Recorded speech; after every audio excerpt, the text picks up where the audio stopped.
Notice పంపించారు. మరి notice పంపించిన వాళ్ళు నోటీసు పంపించారు, నోటీసు ఇంటి మీద అతికిచ్చారు. ఎంత ఘోరం! లీడర్ ఆఫ్ అపోజిషన్, ప్రతిపక్ష నాయకుడు ఇంటి ముగ్గట, ప్రతిపక్ష నాయుడు ఎక్కడుంటాడో తెలుసు.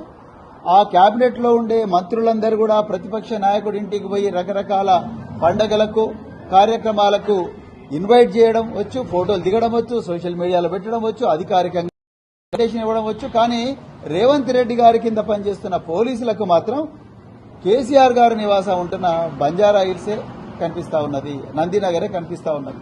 అక్కడ గోడకు అంటించి వచ్చింది. ఇంతకన్నా దుర్మార్గమైన కక్షపూరిత రాజకీయం ఏమన్నా ఉంటుందా? ఒకసారి తెలంగాణ ప్రజలు ఆలోచించాలి.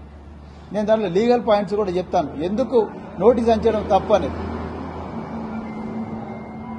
మీరు మరి హైదరాబాద్ నగర పోలీసులు కేసీఆర్ గారు ఆ నోటీస్ తీసుకుని వారు వెంటనే ఆ నోటీసు అందిన వెంటనే వారికి సమాచారం అందిన వెంటనే వారు వెంటనే ఏం చెప్పిండ్రు, అయ్యా నేను మర్కుక్ మండలం ఎర్రవల్లి గ్రామంలో ఉంటున్నాను, నా వయసు 65 సంవత్సరాలకు పైబడ్డది, చట్ట ప్రకారం 65 సంవత్సరాల పైబడ్డ వ్యక్తులను మీరు వాళ్ళు ఎక్కడుంటే అక్కడనే వాళ్ళతో మాట్లాడాలి, వాళ్ళని విచారించాలి, అంతే తప్ప మరి నేను పరిస్థితి లేదని చెప్పిన తర్వాత కూడా మళ్లీ కక్షతోని మళ్లీ నందినగర్ పోయి మళ్లీ ఫేస్ చేశాం.